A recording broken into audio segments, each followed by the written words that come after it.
President Donald J. Trump has done in 1 week what others, even Republicans, could only dream of doing in 4 years. He's got a mandate, he's on a mission, and he gives 0 Fs. America is back, baby.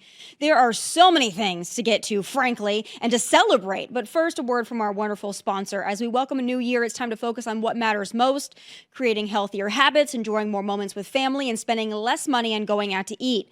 GoodRanchers.com is here to help you turn all of your resolutions into solutions. When you buy your meat from Good Ranchers, you're directly supporting local farms and ranches in the United States and skipping the chaos and the imported meat in the grocery store. Good Ranchers delivers high-quality, 100% American meat straight to your door so you can start 2025 with better choices, better meals, and better moments at home. Remember to visit GoodRanchers.com and use my code Tommy to claim $25 off, free express shipping, and your choice of free ground beef, chicken, or salmon in every order for an entire year. If spending more time with family, spending less money on going out to eat, and enjoying quality, nutritious American food is on your resolution list this year, then be sure to visit GoodRanchers.com and use my code Tommy today for meat that delivers just that. GoodRanchers.com, American meat delivered. Also, please be sure to like, comment, and subscribe to the official YouTube channel at Tomi Lahren is Fearless for this episode and all episodes. Without further ado, the show starts now.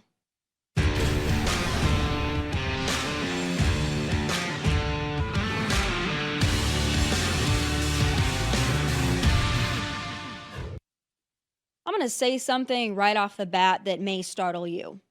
I am glad Donald Trump lost in 2020. Yep, I said it. And here's why.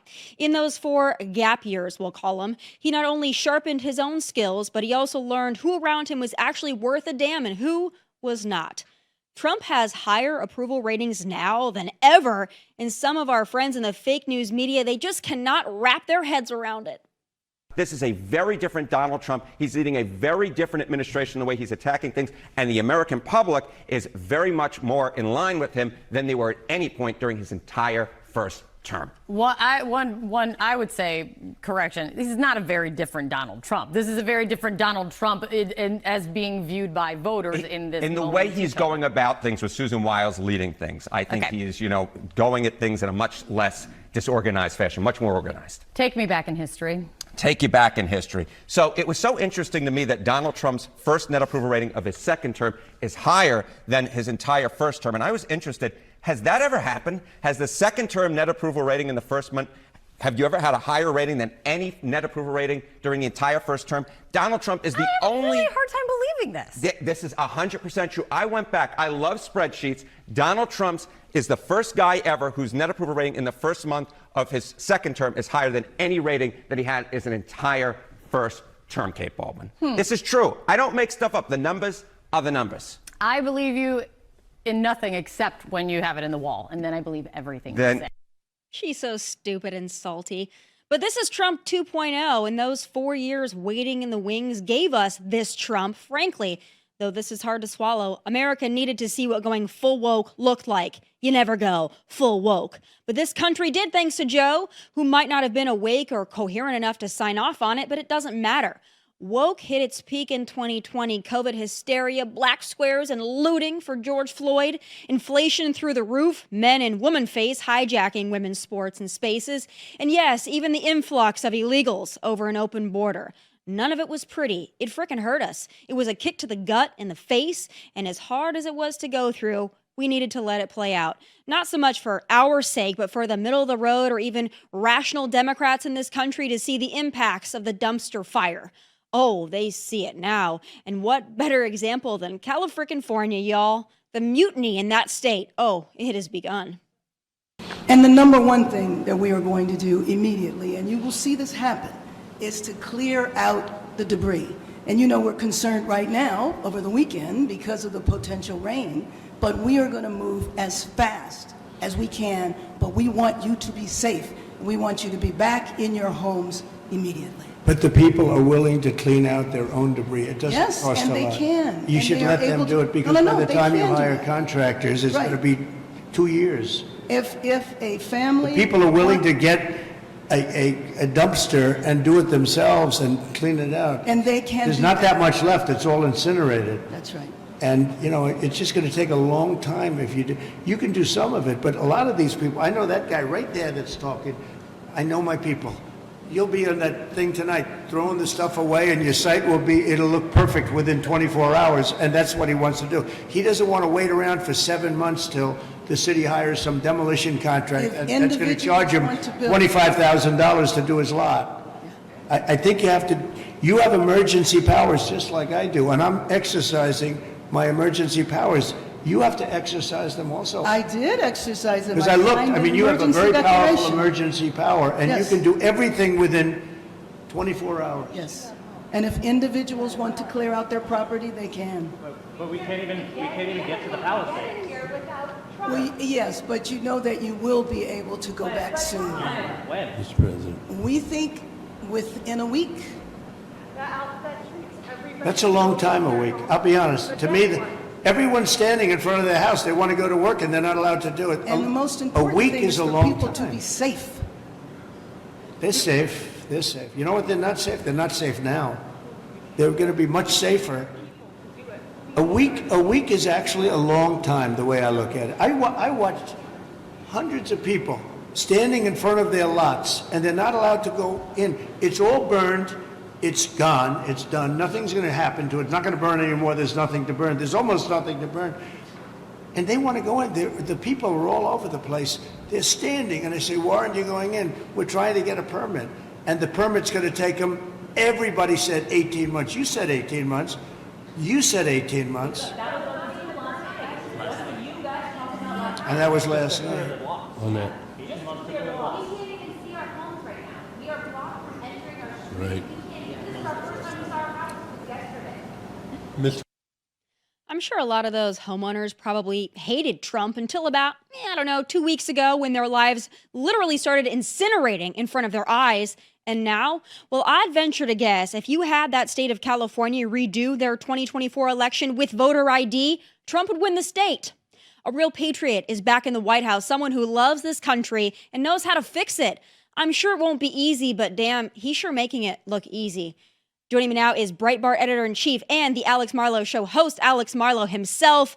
Alex, I know that you are a resident of California, at least for the time being, so there's a lot for us to get to. I mean, we're a week and a day in, and we've got a lot to cover. But I want to go back just because I thought that interaction between Mayor Karen Dumbass and President Donald Trump was so iconic. As a Californian, what are your friends saying about it? Yeah, we were just thrilled to see the president, and in particular Melania. How cool did Melania look there with the cool hat, just with shooting daggers everywhere all across the room? I mean, she gets it. It was an amazing scene, and it's just interesting to see how Trump operates at a local level, because Karen Bass would have absolutely forced us to all wait for weeks on end, maybe months, to be able to even visit our own homes. And lo and behold, friends and family that I know who lost their homes or don't even know for sure what's going on with their homes are getting to visit for the first time today. It would have been delayed if Donald Trump hadn't come in and just regulated it. So incredible leadership there, incredible vision, but the whole city, the whole state has just been a total disgrace. People are going to lose track, Tommy, of just how culpable the government was in this regard. There's been no accountability. They did nothing to reassure the public that this won't stop going forward. And it's important to note that they failed in terms of they had no evacuation plan. They had no plan to clear the brush. As far as I can tell, no one even asked. I'm talking about Governor Newsom, I'm talking about Karen Bass. Why were the reservoirs empty? Can we at least get some clarity on that regard? Was there anything that was done? They spent the entire last, century caring about the salmon runs and the Delta smelt and the spotted owl and not caring about fire preparedness. And this is something that we cannot ever let them forget this, because they're acting like they know what they're doing now. They're acting like they want to help now. But this was 100% a failure in the Democrat governance that's dominated the state, it's dominated the city. They can act like they care now, but they did not care enough to get prepared when they were too busy building these phony high-speed rails that don't even exist. Tommy, they've been talking about high-speed rails my whole life. I've been out here. As far as I know, they haven't built a mile of them. We'll never use them. It's a total joke around here. And yet they spend more time talking about that than how to keep us safe from fires. So it was excellent to to see President Trump, and thanks to him, I'm sure a lot of the regulations are going to go away. Some of the people are going to rebuild, but I'm sorry to say for some of you that there's going to be a lot of flight from this city. It'll never be the same. And anticipate you're all going to get a bunch of new former Los Angeles residents moving into your neck of the woods sometime soon. Yeah, Tennessee is already saturated with them. You brought up, the bullet train to nowhere. Listen, you can't have public transportation in California. Everybody knows it because it gets filled with homeless people who pull their pants down and poop. So there's that. I don't think we need any more public transportation money wasters. Hey, better that than not pulling their pants down. That's even worse sometimes. But listen, sometimes they pull their pants down and do other things. I'm sure I'm sure you've seen it.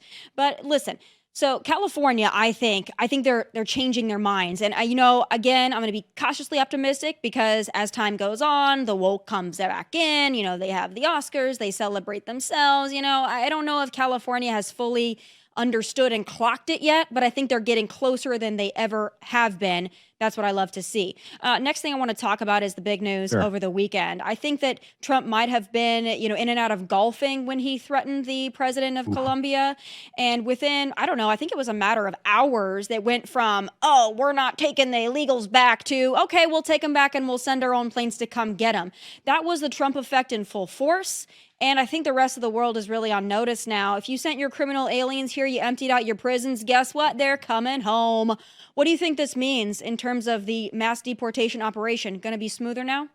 Yeah, absolutely. I think it sent an incredible signal. And this is what they're doing. If you notice, Tommy, and I know this because I do a ton of interviews and I'm always trying to get people to talk to me about stuff. And most of the people who are up for nominations, most of the people who need Senate confirmations, most of the people entering the administration, they didn't really want to talk. There's one exception. That's Tom Homan. And the reason why Tom Homan was out there and he was talking to everyone is because he's broadcasting to the world. That's why he's out there with Dr. Phil over the weekend. He's broadcasting to the world. America is closed unless you're invited. You need an invitation. You got to RSVP. You can't just wander on in here anymore. And he's trying to send that message. So ironically, what Colombia tried to do is stand up to Trump, but it ended up becoming a bigger international story and allowed for us to broadcast the message. The deportations are happening. We're going to impose our will on you. And if you're not going to play nicely, then we're going to slap a tariff on you very fast. But it is one of these things where a lot of the people in the establishment media, the left-wing media, they were acting like them withholding some flowers for Valentine's Day is going to be so bad for us. No, it's going to be bad for them. They need to sell us those flowers. So it's one of these things where they've got it. Everyone is so lost on how to deal with Trump. He can call this stuff in. It's so simple. We're going to tariff you. And now I'm going to go make a birdie. And let's see how you react to it when I'm done holding this putt. So many countries around the world that are little sugar babies to the U.S. and we're the sugar daddy. And then all of a sudden they start piping up and they need to be reminded that they are in fact the sugar babies and we are the sugar daddy. So if you want to keep getting your sugar, you better shut up. And also not an extreme ask. Hey, your criminal aliens came over here. They were raping and murdering our citizens, and now you're going to get them back. I'm sure you don't want them, but we don't want them either. And guess what? You're taking them. It's not as if we were doing something nefarious to Colombia where they needed to stand their ground. They simply need to take their people back. So, to no end does this frustrate me. But I'm so glad now that we've got Tom Homan and Donald Trump who do not care whatsoever. There's another thing, though, that we're seeing around social media, and I think it's hilarious. Sure. The Democrat talking point, they have very few talking points left, but it's eggs are still expensive, and so is gas. Donald Trump's been in office for 5 days, and our prices haven't gone down yet. J.D. Vance was asked this on Face the Nation over the weekend. I want to play the clip and then get your take on it. Things you experience at the grocery store are what people touch and feel. That's what you were talking about, bacon on the campaign trail. Of course. of course. Those things, when do consumers actually get to touch and feel a difference in their lives? Well, Margaret, how does bacon get to the grocery store? It comes on trucks that are fueled by diesel fuel. If the diesel's way too expensive, the bacon's going to become more expensive. How do we grow the bacon? Our farmers need energy to produce it. So if we lower energy prices, we are going to see lower prices for consumers, and that is what we're trying to fight for. So how long do you think this administration has to lower prices before the Democrats get their big talking point that, things are not cheaper? Yeah, it's the midterm election, so we got some time, so we can't get too distracted on it. But this is why it's so imperative that Trump continues what he's doing to try to get as much done as humanly possible, as fast as possible, because there is a big lag on these things. Sometimes it's only a matter of a month or two. It doesn't necessarily take a whole year to drive down some of these prices, but some of them are going to take a little bit of time, and the media is going to want to try to fill the space talking about it. So that's why we've got to tap that energy sector right away, and we've got to do what we can to drive down some prices. Because one thing that is going to happen, and this is mostly a good thing, but if we're doing a ton of deportations, there's going to be a big shakeup at the lower echelons of our labor market. That could potentially drive prices up even a touch. I think it's worth it because I'm a hardcore guy in immigration. But we got to be moving very quickly and very deliberately, because this talking point sounds like a joke now. It kind of is, but it won't be a big joke if prices have not come down by the midterm election. So we need to do what we can. But JD is right on the money.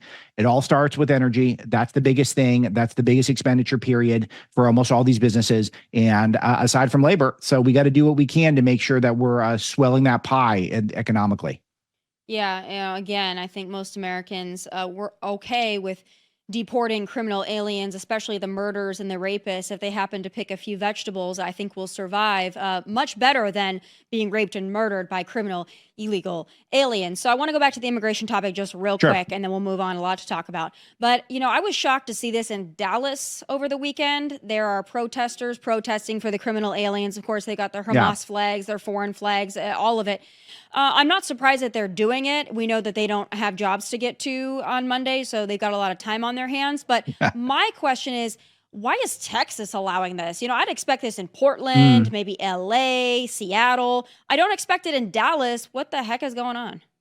Yeah, I'm starting to feel like a lot of the country now, it's not a divide between red states and blue states. It's metropolitan areas and then the rest of the country, because I can't think of any major metropolis that is not. I mean, I tend to think of, Austin, Texas as one of the most left-wing parts of the country now. And maybe that's wrong. Maybe that's just my perception from reading the news, but that's how it feels. And it's one of these things where I think that our cities are real problems, because one of the strongholds the left still has in this country is the university systems. They tend to exist in major cities, and these universities are they have all these, it radiates out the leftism, the wokeness. It's all backed by the federal government. It is all subsidized by the philanthropic billionaire left-wing class and the U.S. government that allows for all of these student loans, which is just a kickback from the government to these universities. And it's a huge ecosystem of left-wing thought that permeates throughout these cities. And it's kept our cities pretty radical. And not to mention all of the nanny state socialism that goes on in these cities. The cities are a major problem. And we conservatives, if we feel like we've got the country under control, and we don't yet, but it was going in that direction, we need to start focusing on how to do a better job in some of these cities. LA is going to be a historic test case. We've never had an opportunity like this. Let's see if we can make some progress here. But I do think that is not just that it's Texas. I look at it as this is a metropolis thing. Our metropolises are completely left-wing cesspools right now, and we need to fight back, and it's going to be tough. I've also noticed that when you have a more liberal city within a conservative state, those cities tend to be more liberal than they should be, because they have the protection of being in a red state. They have the tax benefits and the safety and security of being in a red state, so that they think that they can sow their wild oats in Austin or even in Dallas. Same thing here in Nashville.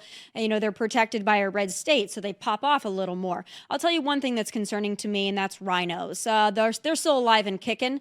Sometimes they hibernate for a while, but then they keep coming back up. And there's no better example of that than Mitch frickin' McConnell. I don't know why he keeps getting reelected, if not for his age, but just for his rhino tendencies. But I was a little startled last Friday night when we had, of course, the Defense Secretary, now Pete Hegseth, vote. And, of course, McConnell voting no, but also seemingly going to celebrate with Democrats after voting no. I'm a little perplexed by this, Alex. Yeah, let me try to help. And I will say that the vote on Hegseth went exactly as I predicted. I predicted it would be exactly those three Republicans not voting for him. And that should be very scary for those of you who would like to see Robert Kennedy or Tulsi Gabbard confirmed, because Democrats never miss an opportunity to miss an opportunity. They'll always let us down. And so it's a pretty narrow coalition of Republicans. And so Mitch McConnell is really an iconoclast. He's his own guy. And there's been very few people who I've met during my tenure as editor-in-chief of Breitbart, which has been, I think, 11 years now, who have kind of scared me. And McConnell's definitely one of those guys. He's exceedingly intelligent, incredibly smart, and he knows how to wield power. And that's not good when you don't agree with him on stuff, which I don't. I don't agree with him on many, many, many things. And that's a problem because it's hard to get through to him because he does feel like he knows what he's doing and he does know how to wield power, which we're seeing in the last week how bad most American politicians are at actually using the power that they have. Trump is proving it because he's coming in, he's just doing it, and everyone loves it. It just shows you how feckless most people are. McConnell's not feckless. He knows what he's doing for whoever he is satisfying, if it's himself, if it's his donor base. I don't know what it is, but it's very hard for people who apply a lot of pressure in conservative media like me at Breitbart to get through to a guy like that. And that's a big concern. I can't wait for the McConnell era of the Senate to end. But sadly, I can't bring any good news about the prospects of him voting properly the rest of the way. I mean, when is he going to frickin' retire? That's my question. I mean, he might be a smart guy, but, listen, at some point, it's time to bow out. It's nice that he's not the leader anymore, but... Who's that guy who takes like 1 million supplements as a red light therapy who says he's going to live forever, but he's in his 40s? We need to talk to Mitch McConnell and Joe Biden and Jimmy Carter. Like, how do these guys live forever? Like, I want to interview those guys. Nancy Like, these Pelosi, guys are just Hillary Clinton will live forever. Pelosi, she's 1,000 years old and she's still making unbelievable stock trades, picking up like 40 million bucks in the last couple of weeks. It's amazing how that works, isn't it? Yeah. So the McConnell thing is going to be an issue. Last thing on this point, Outkick founder Clay Travis made this point last week, and it's a great one. Not the only one to make it, but I heard him make it, and I thought it was incredibly insightful. I understand that there are going to be some Republicans that are going to have to vote against Trump along the way because they represent a blue state. Listen, I get it. We can afford a couple losses here and there, but I don't get Alaska. Alaska went for Trump, Clay said, plus 13. So how do they justify going against Trump in Alaska with Murkowski? How can that possibly be justified? You're not in a blue state. You're in a Trump state. What the hell are you doing? Yeah, I think that Murkowski is another one of those people where we're just not going to get through to her. It's the Murkowskis are a huge institution in Alaska, and I got pretty close to Sarah Palin over the years, and one of Sarah Palin's right-hand people, Rebecca Mansour, is one of my top editors at Breitbart. So I've got some insight into Alaska, not a ton, but from what I'm to understand is just the Murkowski family just kind of stands alone in Alaska politics, and she just does not feel like anyone can intimidate her, and she's going to do exactly what she wants. And if you do the math, I barely even think of her as a Republican. I'm frankly shocked when she votes with us. So I have a glass half full opinion of her in that it feels like that family just has a foothold in that state. I don't understand it. She's got power until she wants to relinquish it, as far as I can tell. I would love to see some sort of a major primary challenge, but if we beat her in a primary, she'd probably just run as an independent and win that way. So it really is a big deal, and it's why it mattered. All those, there were 3 or 4 very close states the Republicans nearly won last election. And we would not have had this problem if we'd been able to win 1 or 2 more of those states. And it's just a reminder, if you have any friends and family in your life, that politics is not a spectator sport. We need everyone engaged so our future doesn't rely on people that are just completely out of touch, like Murkowski, because she feels like she can do whatever she wants. And I'm not going to get through to her single-handedly from my perch at Breitbart. Yeah, I wish we could. Listen, if you want to be a Democrat, just put a D behind your name. Go the way of Adam Kinzinger and Liz Cheney, although they still consider themselves Republicans. I think they're a little more forthright with their liberal disease. Another big shocker that's not a shocker at all that came out over the weekend and, of course, also today, the CIA is confirming that COVID likely came from a lab leak. I mean, Alex knocked me over with a feather. I'm shocked. I was thinking it came from the bats. Oh, whoopsie. Oh, but now the CIA, it probably came from a lab leak. Does this administration do anything to hold China accountable for what it unleashed on the world? Yeah, it's interesting because I'll say this plainly because I feel like I've said this so many times. It's hard for me to get too animated about it. But it is the scandal of the century that we had a global pandemic that killed millions of people. And not to mention, it hurt our soul, divided us. It made us skeptical of everything. We stopped trusting one another.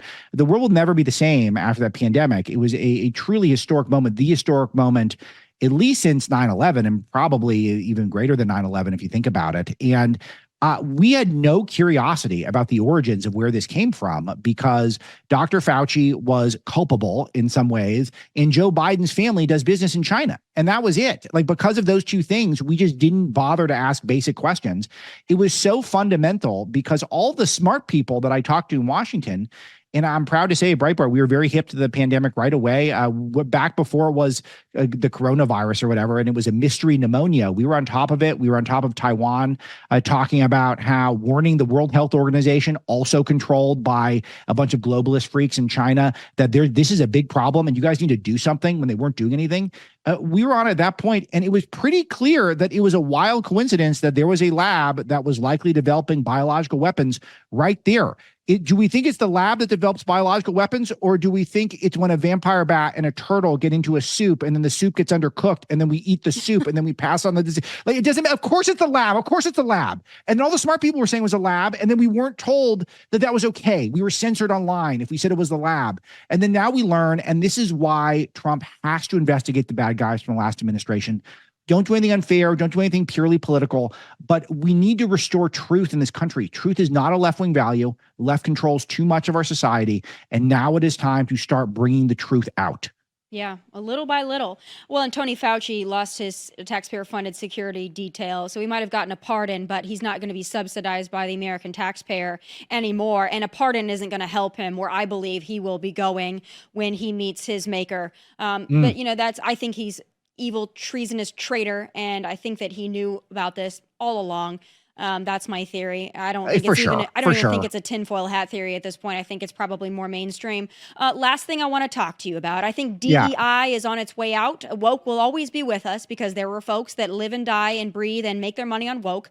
But I think DEI is going out the window. There are a few companies that are still clinging on to it, Costco being one of them. And, Al Sharpton, he's got to get his moments. He's strolling through a Costco, celebrating their DEI initiatives. What do you think, though, is the public sentiment on DEI? Is it changing? Are we sick of it as an American people?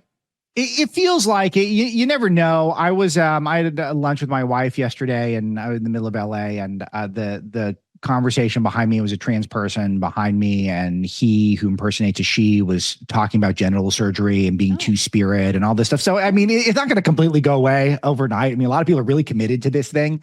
But the left just really cried wolf here. They kept trying to impose this anti-science stuff that was very uncomfortable, that was hurting our kids, that was anti-feminist, it was anti-science. And of course, the pendulum was going to swing back, but we got to make it swing back all the way. DEI needs to be banned, not just in the federal government. It is racist.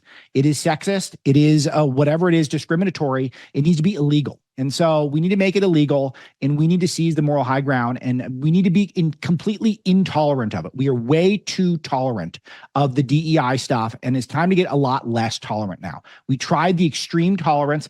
It did not work. It made us completely crazed, and it created a mental health crisis, particularly with adolescent women. And we need to stop it. We need to knock it off completely. It needs to be illegal in this country. And so until that happens, we're still going to see the Costcos of the world, try to hang on to it for a little bit longer.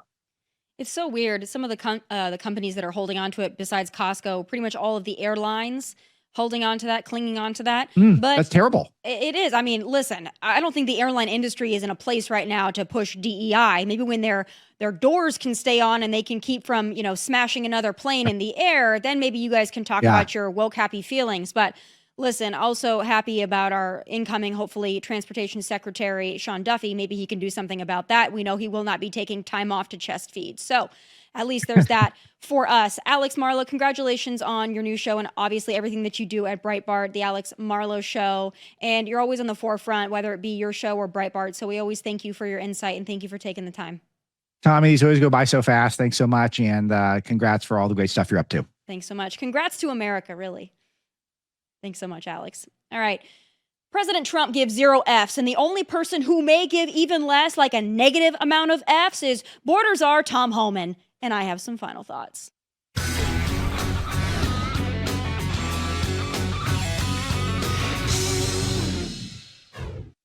So I would challenge any liberal to contest this with facts.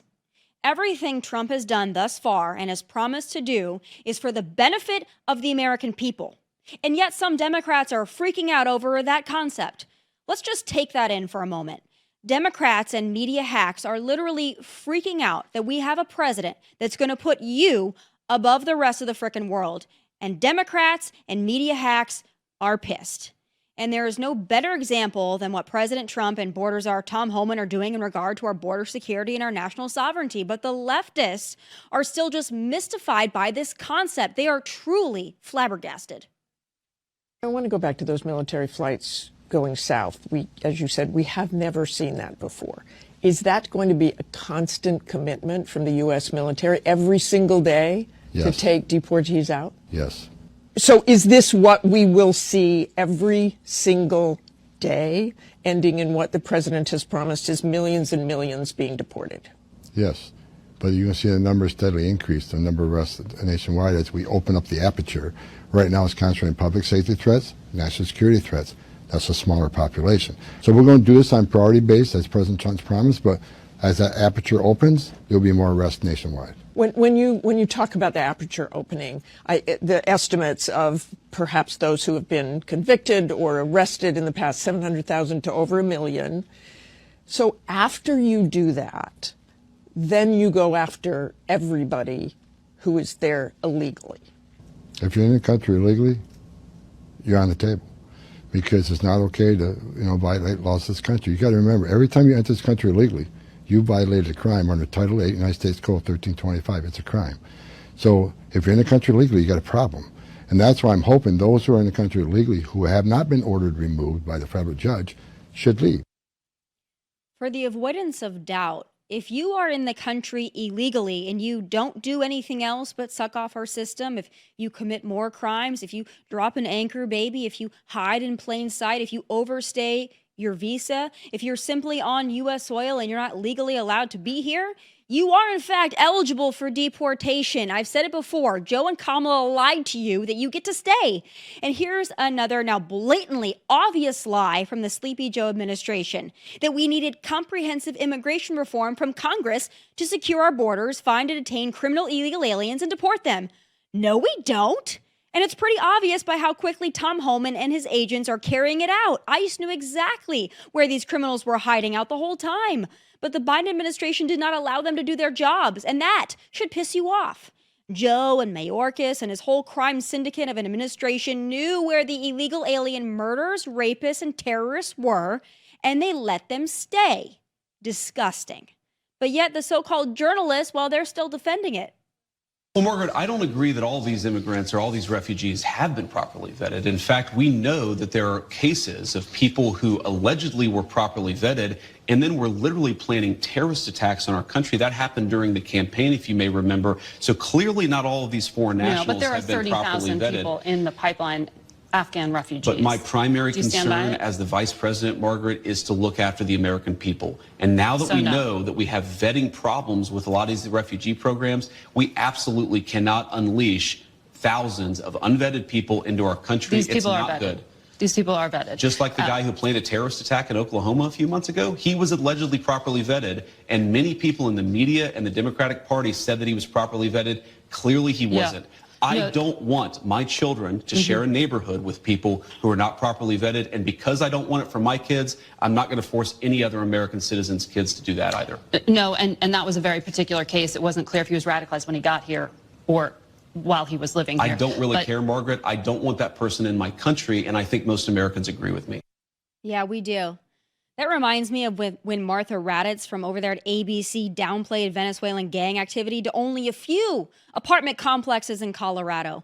When will these people learn? Frankly, it doesn't matter. It's going to happen, and this country is going to get back on track again with or without their blessing. Trump doesn't need it, and neither does Tom Homan. I can promise you that one. And to these nations like Colombia that once vowed not to take back their illegals, well, guess what? You're going to take them back anyway, and you should lose all of your aid and your assistance until you comply willingly and happily. This Trump administration is a total vibe shift, and it's here to stay, so get comfy. Those are my final thoughts.